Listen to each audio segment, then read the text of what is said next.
AM 1300 WMEL. The views expressed on the following program are those of the hosts, callers, and guests, and are not necessarily those of WMEL staff, management, or advertisers.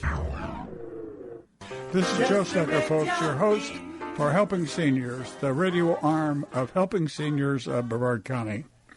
Our show is designed to educate, inform, and connect seniors to resources. It was never our intention when we formed the organization 4 years ago, nor now as we expand the organization to compete with any other nonprofit in Brevard County. Rather, it was to complete a service that is, in many respects, far superior to many throughout other counties in the United States. We have some wonderful programs. But as I was talking to several people yesterday, if people don't know about the services, what good are they? So, Helping Seniors is designed to inform, educate, and connect. Our office where you can reach Kay, who is my co-panelist today, Kay Kaiser, our information specialist, her office number is 473-7770, and you can reach us through WMEL here at 631-1300 if you have a question about anything that Kay and I said today. And folks, you know, this is talk radio. You can talk to us. We have never, over 15 years, ever refused a phone call. If people want an answer, we'll get it for you. And that phone number here is 631-1300.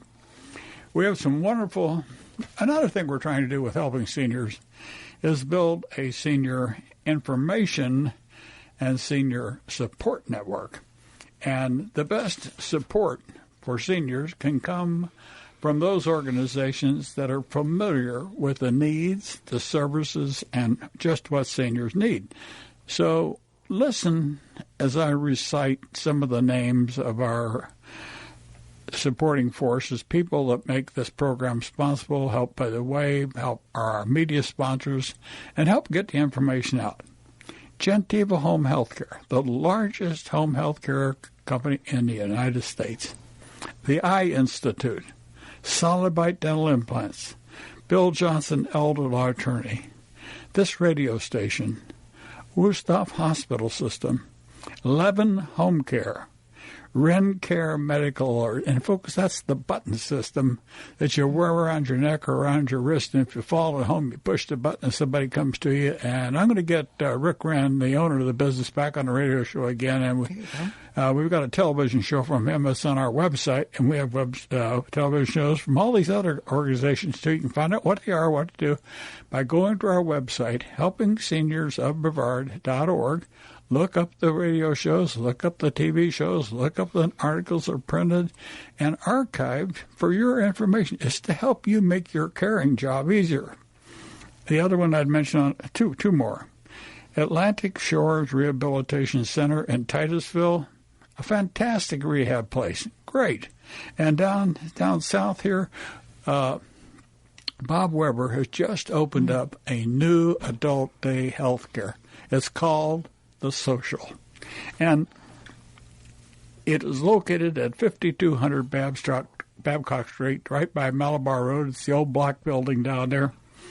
It's licensed, folks, for 78, the largest adult day health care in Brevard. And when I went in there for a tour before Bob even opened a place, and he's open now, and all you got to do is call him up. Kay's got the number at the office. If you call her, she'll give you the number for the social club. You can find him on the internet. But it's a fantastic place. And one of the things he pointed out to me was his bar. And the way the bar is built, Kay, is you can walk in, you can stand up at the bar like you did in the old Western Saloon, or if you got in a wheelchair, you can roll that wheelchair right under the bar. There you go. And I meant to ask Bob, and I had him on a radio and TV show, and I was going to ask him, I said, well, what do you get, orange juice at the bar? I didn't ask a question.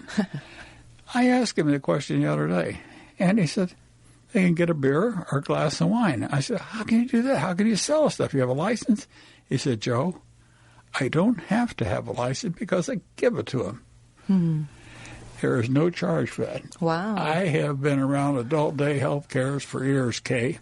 I have never, ever seen an adult day health care that offered a participant a glass of beer or a glass of wine before they go home.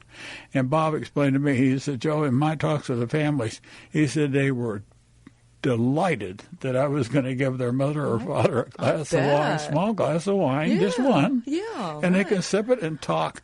Yeah. That's what he meant by social hour. This is why we have this radio show. This is why we have you as an information specialist. We want to do the very best we can to get information about good things that are happening. And I'm going to read some testimonials during the show today because I want people to understand that there's so much going on that they have to have a better job of talking about it. So that's the background for the show today, folks. My panelist today with me is Kate Kaiser. Welcome, Kate. Thank you. Glad to be here.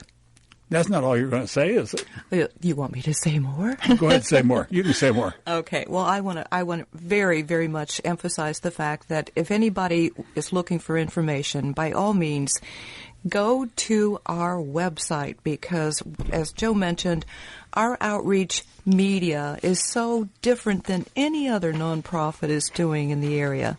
So if you type in, let's say, dental implants, it's going to take you to the right resource, whether it be print, radio, or TV, to find information on that. In addition to the fact, take time, listen to some of these things. Joe does a tremendous job in researching before he even has a panelist on a television program. And I acquire the articles from our sponsors to put together a newsletter, but collectively we all review that. And that information that we're putting out there is valuable. Many people say, I don't know about that. That's amazing. So again, it's serving the purpose of the outreach in helping to educate and let the people know that there are sources for them out there. I take the intake calls, and I'm not going to hurry you through. I'm going to take the time to listen to what your needs are because I often find it's not one thing. It could be several. Yeah, and we're going to talk about some of those testimonies. That's why I think it's important for the people to know the kind of work that you do, so that they can say, gee, I've got a problem with something like that, or I've got some information that I need a better answer for, or I need to know more about it, and maybe I should call Kay. Absolutely. But, it goes back to when Governor Bush was elected governor. At that time, I was the director of the Alzheimer's program, and we had just finished building our center over on Wickham Road, and we thought it was a pretty good idea. And as we built the first, second, and third centers, we always got the county to donate the land while we raised the money, so that there was always that constant tie between the county and our organization to ensure the viability and continuance of the program. So I was going to go up to brief Governor Bush on what we called the 10-center plan. We had put together a plan to build 10 more of these centers, or not us build them, but to give the plan to 10 localities in the state of Florida, and for the state to give them each $500,000, and they'd raise the rest of the money to do the building on county-designated land. And Governor Bush wanted to talk to me about it, and I had a briefing book prepared for him, and Mike Karadopoulos, who at that time was just sitting in his first session as a representative, and he said, Joe, would you give me a copy of the same book that you give Governor Bush? I said, Certainly, Mike, I'll do that. Go. So before I briefed Governor Bush that morning, I dropped a copy of the book off with Mike Karadopoulos. And since that day, Mike Karadopoulos has always been interested in what we've done in the work with Alzheimer's and elders. And, in fact, he invited me to give him some information on something we're doing now. I've had meetings with commissioners. I have found out that the commissioners, it's not their fault. They don't know all the stuff about seniors that they need to know. And it's like anything else. You can inundate people with information and you submerge them. You were telling me before the show that a certain individual was not familiar with what 990 meant. Yeah. And why don't you explain that? Because I think it's important, as we look at some of the funding that's being distributed throughout our county, that information is actually public domain. In other words, anybody can look it up on the Internet and find out what various nonprofit agencies are reporting. Isn't that correct? Yes. What Kay's talking about, folks, is that, you work for your money. You save. You plan for retirement. You keep getting calls just like I do. People want money for the Wounded Warriors. They want money for senior programs. They want money for everything that comes along. It's just like a lot of people have failed to plan for them and expect us to keep funding them both as we get older. It just doesn't happen that way anymore. It's going to get. The money available for programs is going to get tighter and tighter as the years move forward with more seniors entering the care system. So the 990 is an IRS tax document that ensures the accountability of nonprofit organizations. If you are a nonprofit, you are required by law to state if you have an endowment, what the salaries that you pay all people that earn $75,000 and over. You have to list all the money you spend on overhead costs. And when you start looking at those documents, and they're a matter of public record. That's right. Most of the good organizations post them on the Internet. If you don't see it on the Internet, and if you want to make a donation to them, if you want to make sure your money goes to the place where you feel it's going to be spent the right way, call them up, ask them for a copy of their 990. Right. And if it were me, and somebody asked me for a donation, and they wouldn't let me see their 990, I would put a big X through their request for funds. I wouldn't give it to them. Yeah, you'd be apprehensive on that one. Yeah. And that's what you're trying to tell the public here. The fact is that, there's so many organizations that are out seeking funding and so forth. But it seems to me, Joe, it's a little bit on the lopsided area here. And I think that your point is saying the fact that, we're into the 24th oldest county in the United States, yet the amount of funding that is going towards our seniors is, less than 1/10 of 1%? And that the baby boomers are in the scene now. And what's really frustrating, because believe it or not, folks, I get so many calls from people who are in the age group of 50 to 64. Now, what does that mean? That means they're not eligible for federal Medicaid in this position. They have to, and we look at where the Social Security is going. Now the age is being extended, and it's going to be extended even further. And I was even reading a report on that the other day that by, I think, 2037 or so, don't quote me on the date. I know, I read the same report. Yeah, but there's not going to be any funding for Social Security, so it's going to be greatly. That I don't believe. Okay, I believe our Social Security is going to be there, because even though as dumb as our legislators are at times, sometimes they're pretty smart, and I think they're smart enough to know that they've got to ensure that they can't break the system too badly. They can't. But I want to read something, Kay, because, we talk in terms, and people say, well, where the hell did Joe and Kay get all that information? We dig it out of the Internet. We dig it out of reports we get. But as the legislature is in session right now, folks, there is a organization called the Florida, it's like a watch list program, and a guy named Bob Beck is the president of this thing. And I'm just going to read you an excerpt, because here you watch the national news and they talk about the government debt of trillions of dollars. Right. You see where the state of Florida has a budget of roughly $72, $74, $76 billion. And we keep talking about, Florida, the governor of Florida, Governor Scott, did not take the Medicaid expansion program. And you've seen articles about that in Florida Day background. There are pros and cons about accepting or not accepting the money, folks. But in my humble opinion, like some of these commentators would say,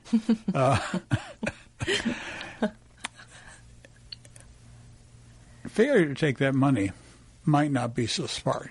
And here's why I say that. I'm going to read you something out of an analysis that's done every twice a week. Governor Scott's budget request includes $2.7 million increase. $2.7 million, folks. What percentage of that is of $1 billion? And we're talking a $74 billion budget. And this is in the senior section, folks. You seniors, 54% of us in Brevard County are senior citizens. All that money you give, Governor Scott's budget request includes $2.7 million increase that will serve approximately 400 of the 55,000 on the Medicaid waiting list. Wow. Okay, that's almost criminal. The fact that we've got 55,000 senior citizens out of about 2.2 million senior citizens, 55,000 sitting there waiting for help. Right. And we've got all kinds of organizations doing everything they can to wiggle waggle and get people off the waiting list, get them into nursing homes, then slide them from the nursing home back down into assisted living care. And the problem is, when you and I talk about it, we have people say to us, yeah, but Joe, you and Kay know this. We don't know this. Right. My point is this. Unless somebody starts doing a better job of informing our public of what some of the real problems are, we're not going to make any progress. That's right. But that's one of the reasons why we have an advocacy group, Joe, that has been formed. Why don't you tell people what the advocacy group is doing? Because that's important. You bet it is. Well, we've had a number of different meetings so far, and the group is an extremely diversified background, from callers that have called in who now want to give back to others, to people who have worked in an elder system, even being a director from a previous state. But the bottom line is we've got a survey out there on our website again, helpingseniors.brevard.org. It's also in Senior Scene magazine. And if you'd like a copy, you can't get a hold of any one of those if you don't have access, or you do have an email. Certainly I can scan it and send it to you, but it's very important. Fill it out. More important is add your comments, because our advocacy group is going to contain and take all of those comments and results and come up with, by golly, a template with a written plan that we can take and show our commissioners, here's what our seniors are asking for, and we've got to make a change. So somebody has to do it. We're just a grassroots organization here. Yeah, I think, but we need to add a little bit more of that, folks. Yes. Most counties have a written plan for aging. Right. Florida came out with something in the early 2000s saying that where you want Dr. Hernandez, who was the Florida Secretary of Elder Affairs, came out with something she called elder-friendly communities. She was going to put street lights on the streets at night, whiten sidewalks, build new communities and everything else. So where in the world is the money going to come from that? We're not going to change what we've got, but we can do a better job of being smarter about how we might serve the people that are senior. Right. Most 80-year-olds don't want to go out and walk at 11 o'clock at night, Kay. Heck no. That's not the important issue. No. But what do we really mean by an elder-friendly community? Well, we weren't going to get there any place unless we identified what some of the needs were.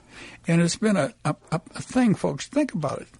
How many times have you been asked on these national surveys whether or not what was important to you? Your answer is most likely never. Very few people participate in surveys. And what Kay is talking about, we're asking for you to get off your duff and call us at 473-7770 and say, I want a copy of the survey. You bet. So I can be involved in telling our county commissioners what I think is important for seniors. And I think you'd be extremely surprised at what we're getting back. We've probably gotten over 200 surveys back, and we hope by the time it's through we'll have a couple thousand surveys. And the last time this was done, I participated in it, and it was in 1997, folks. So that's a lot of years going along with a lot of seniors being dumped here in Brevard County. What are some of the things that people are talking about, Kay? Oh, wow. Here's some of the comments here. Preventive health services, she says, and I don't mean screenings that only tell you what you already have. I mean real health education to help prevent sickness, accidents, and chronic diseases. Another big thing coming up numerous times is transportation. Now, there are different I don't want to say organizations that do offer transportation, some limited only to medical, and they have pretty long waiting lists too, so I tell callers you will have to call and get ahead. But here's one thing that kind of got to my heart too. Make seniors feel loved and cared for. You know, there are a lot of calls too that I get, Joe, are from people who simply want to vent. They want somebody to talk to because they're lonely. And I was telling you, before the show too, about trying to check on our seniors here to make sure they're okay and so forth. This is really important. And one thing that comes up, seniors experience too many doctor appointments. That comes up quite a few times too. They're constantly going to the doctor. They constantly have to do that.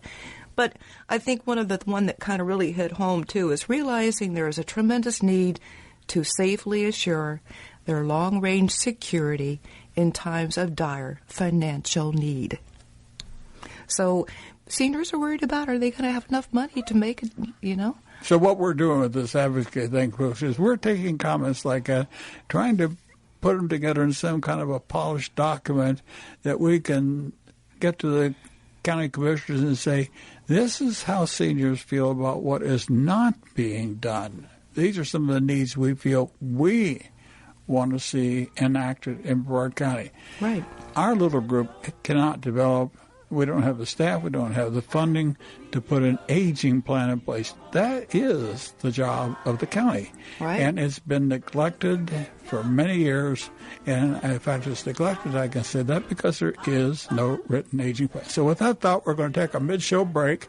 And when we come back, we've got some testimonies we're going to read, because I think it's important that you understand that there are ways to solve problems if you get to the right people. So stay with us. You bet. AM 1300 WMEL. This is Joe Steckler, folks. We're back live with the second half of our show, Helping Seniors, which is the radio arm of the big parent organization, Helping Seniors of Brevard County. And we have radio, television, print and media, newsletters. We've got all kind of information that'll help you help yourself. Our phone number at the office for Kay, our information specialist, is 473-7770. And I want to mention our sponsors for the second part of the show before I get into a couple of testimonials, so you'll get a better appreciation of just what Kay's help means to people. I'll read them because I won't ask her to read them.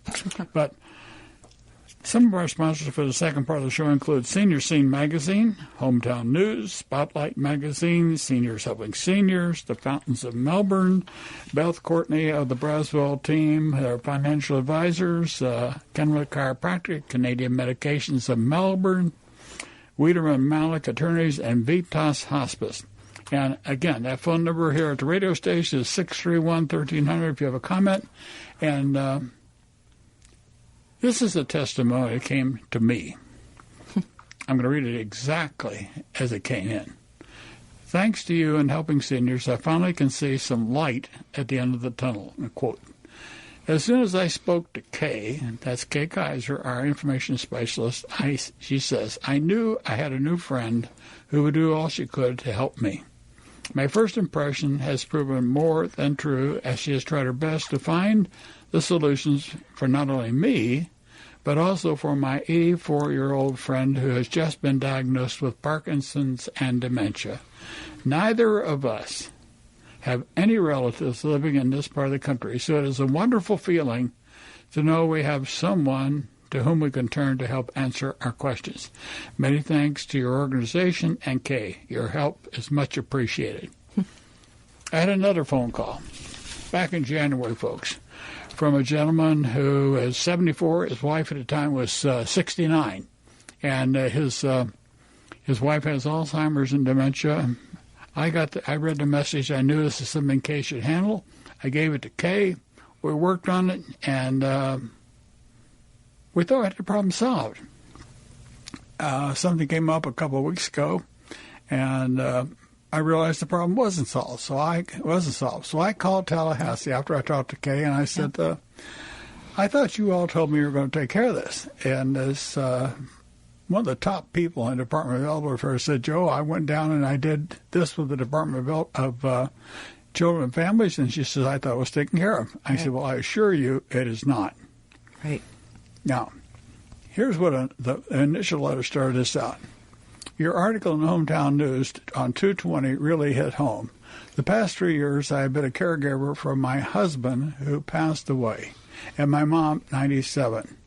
She has a broken leg and cannot do anything for herself. She has a few friends I asked so I could go to the grocery store shopping. However, I'm at everyone's mercy. When I started to explore some options, there is always a block. She has limited resources. I would like just to know what she is eligible for. She is resistant, but I'm getting so worn out. It's hard to function. Never mind trying to figure out how to get through all the system. She needs a professional, not a volunteer. So, folks, she said that my article in Hometown News really hit the nail on the head. Yep. You know, if you don't get these kind of problems to Kay at the office and some other helpers we have, we don't get anything solved. So we get back to this other gentleman and had the 69-year-old wife. Mm-hmm. After I made the calls to Tallahassee, I was assured it would be taken care of. So last Saturday, I was going through some old paperwork at the house, and I called the gentleman. I said, so-and-so, did you ever get the problem resolved? He said, Joe, no one has called me. I said, no one? He said, no, not a call, Joe. Now, folks, this guy's wife has a Medicaid card. Now, if you know what that means, it means they are financially not well enough so that she qualifies for the Medicaid system. She has the card already in the system. From February 20, no, hers was starting in January, February, March, April. Nobody has contacted these people. So I said, don't do a thing. I'll make another phone call. So I called Tallahassee again, and I said, so-and-so, that problem didn't get solved. She says, I can't believe this, Joe. So she says, I'll take care of it. Yesterday afternoon, I called the man again. Nobody has called him. So I sent an email to Tallahassee. I'll check when I go home again today. Folks, we're not going to let up on it. Mm-hmm. Here's the point. We think we can't get help. There happens to be a place called My Access. It's over on Sarno Road across from Commissioner Anderson's office. And the phone number there is 373-0824. I went over there, sat in the lobby, waited to talk to the lady that runs the office. Fantastic lady. They actually help you solve Medicaid problems. Now, in the gentleman I was just talking about, he needed help for his wife. So he called, quote, an attorney acting in the senior care network, got a referral for $150, got a referral to go to somebody for help, took his wife there. Before the end of the day, he was called and says, come get my wife. We can't control her. So here he was. He paid $150 for a referral from this attorney who did absolutely nothing, when in fact he could have called UK, could have called My Access office and solved a problem without any expenditure of funds. Exactly. This is what tears you and me apart. Absolutely. Is that people don't know that there are ways to get help. And unless we start busting this system, I mentioned earlier, folks, that I said that Governor Scott put enough $2.7 million in his increase in part of the budget where we could help get 400 people off of a waiting list of 55,000. Right. If you were one of the 55,000, Kay, how would you feel if somebody just told you, well, we're going to help 400 of you? It's not right, Joe. No, it's just not right. Not right. I think you said it. It's criminal. It is criminal.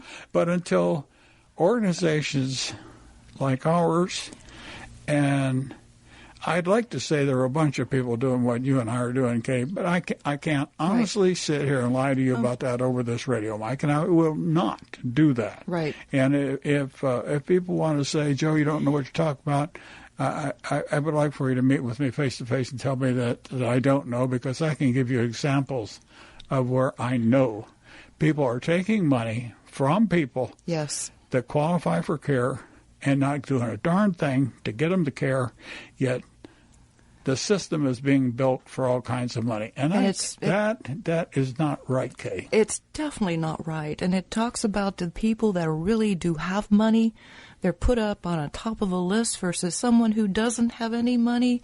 It's just so lopsided. It's incredibly wrong. Yeah. And I think that, based upon what you were saying too, Joe, the fact is people calling, I want to put out to our listening audience the fact that don't be afraid. If you need help, don't be afraid.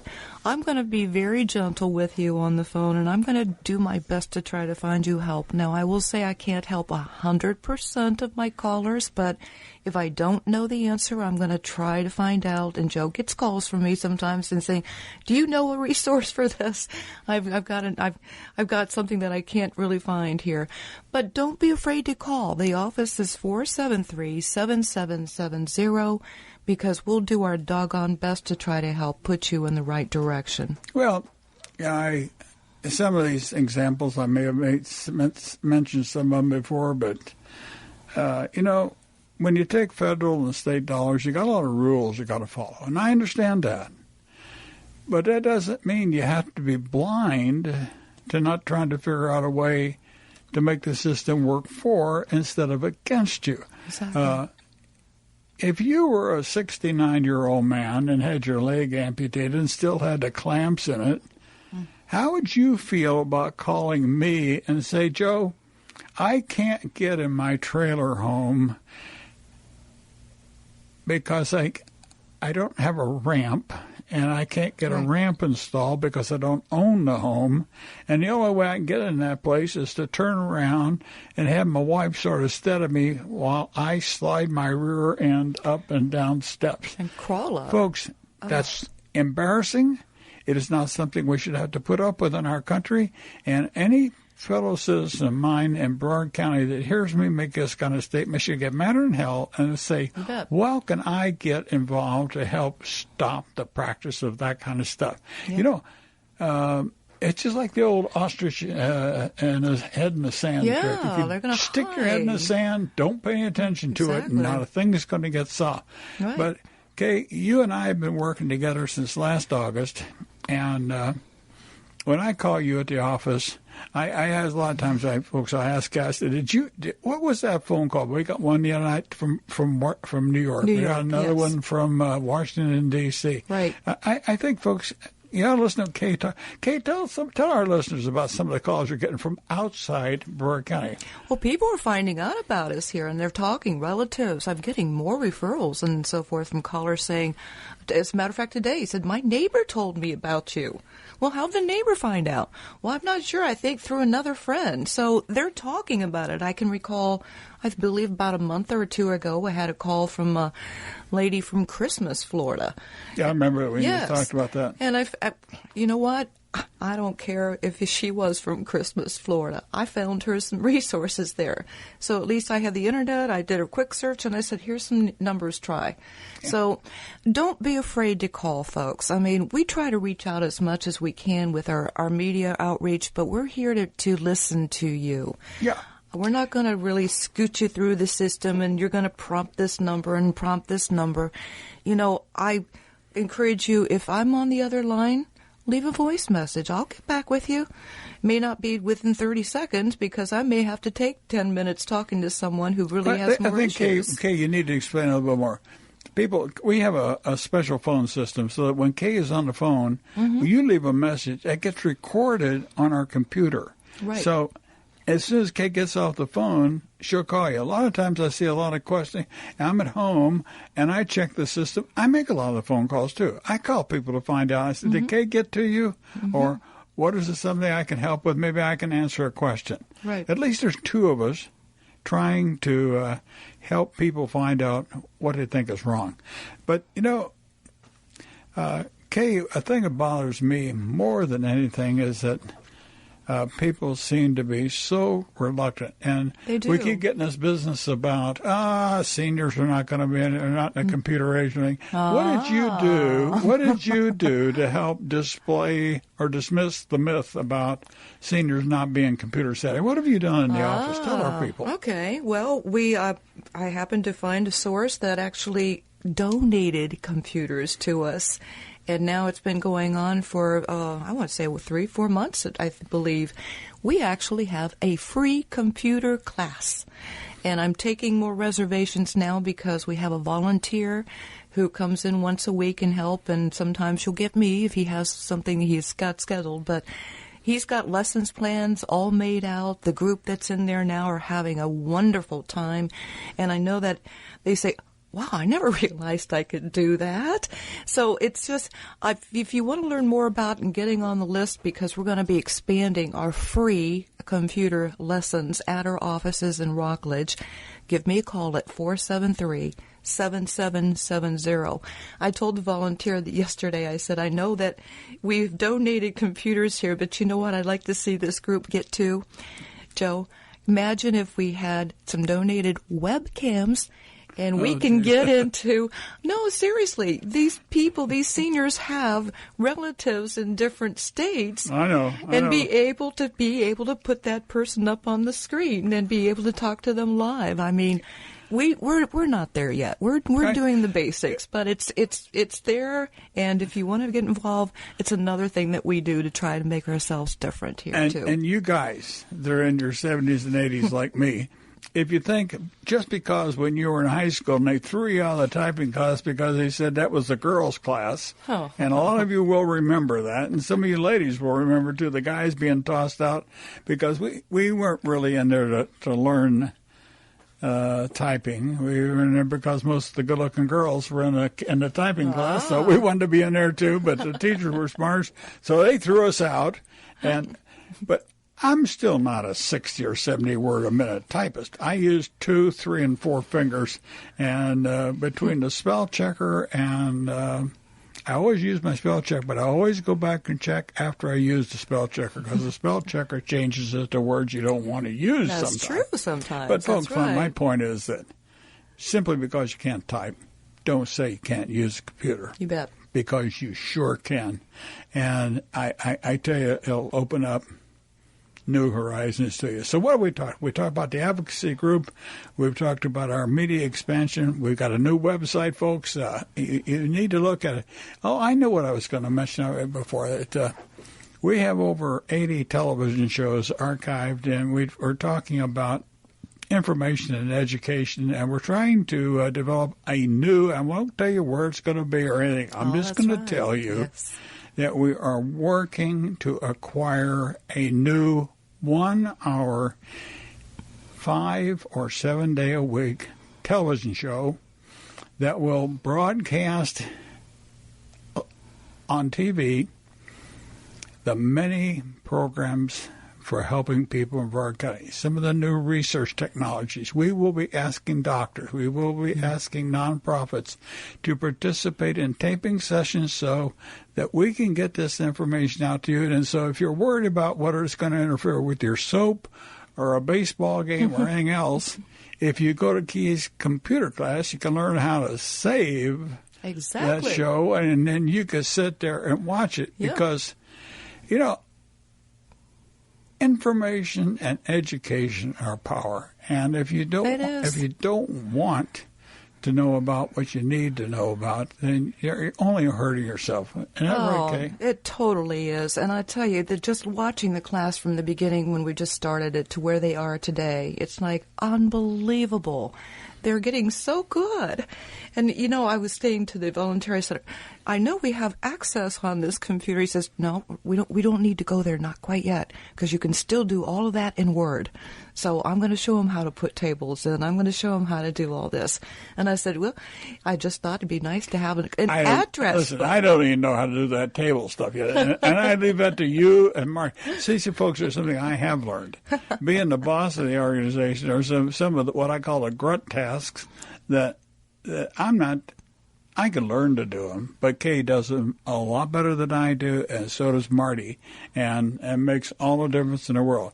See, when you have people like Kay and Marty and Carrie, who is our media outreach guy, they know the things that I don't know. I know what I wanted to see. I know what I want to accomplish, but putting the pegs in the right hole to get there in a cost-effective, time-effective manner is not always the easiest thing, Kay. That's true. That's true. And not everybody can type 150 words a minute. So no. But the point I was going to make, I didn't make it the second time, was that we've got all these television shows. We're adding shows to them. We're just about, you've heard me talk about it for about 8 months, a series of shows on stroke with me as a primary guinea pig because I had a stroke. And you will see me going through therapy, going through occupational therapy, physical therapy, in-home therapy, facility therapy. You'll see me talking to doctors. You'll see doctors talking about what happens in the emergency room. You'll get a full-blown expose as to what happens with a stroke, even to the point of a show I did with the first responders, and we even have a film clip we put in there of our cameraman sitting in the front seat of the emergency vehicle as they're going to the hospital and watching the cars sometimes get out of the way and sometimes get in the way. What I'm saying to you is that what happens to most of us generally every day to people in Brevard County, we are trying to document on television so that you can see it, so you can figure out what can I do better to help myself, help members of my family, help friends. Absolutely. And that's what I think you're seeing with some of the testimonials that you've gotten, Kay. Right. What else do you think that our listeners today should take away from our show? I think that, and I'm going to reiterate what I said earlier, don't be afraid to call. You're not going to get a prompt. You're going to get personal attention. That's what we're here for. Yes, Joe talks about the outreach media that we have, which will educate, and we've archived on our website, helpingseniors.of.brevard.org. But give us a call at 473-7770. If you know someone, I get a lot of calls who are concerned about their neighbors, their friends, who are reluctant to make the call, but the neighbor isn't. So if you even know someone who you feel like needs some help, give us a call. That's what we're here for. Yeah. What Kay's talking about, folks, from personal experience, and I think Kay's had the same thing happen to her. We have people that are afraid to call. Yeah. A friend has called and said, this person will be reluctant. And we have said, just give us a phone number. We make the phone call, and we tell them how we got their name. Right. And do you know, as long as I've been doing this, I have never, ever had anybody refuse to talk to me. Yeah, I haven't either. And there, you know what? After I get the call completed, you know what? 2 words come out. Thank you. Thank you. And if they leave a message, too, they say, please call me back. Yeah, that's a big thing. Please call me back. And I want to say one more please to folks. To all of you listening to the show today, for every one of you that are on the internet and you get that phone at the internet that says, open this email and so I can transfer the $5 million to your account, do not open it. Do not open it. And if you get something from the IRS that says your account has got this wrong, do not believe it, because the IRS does not send anything out on the internet. It is an official letter that comes to you. And as much as you want to believe that you've won $1 million, billion, or $5, don't do it. Forget it. But if you get what I got a $9.38 check from my return from my Social Security, and I'm going to spend it all on ice cream. There you go. Now that's a practical use of my IRS return. You betcha. You know what Joe's trying to say is that the other thing too that I've learned, because I did go to a presentation a while back with officers talking about scamming seniors. Yeah. And oftentimes what these companies will do, and it's true also on the internet, because they can follow your what's called an ISP address, where you've been and everything. So don't get that information out. Don't open it. Okay. Just beware. We're getting our signal from Vern Harper that it's time to secure the show for the Navy terminology. Secure the show. But we will secure the show for today, and Kay and I thank you both for listening and putting up with us today. And we'll be back with you next week. Have a great weekend, and remember, be careful about scams. You bet. Use your head. Bye-bye. Bye now.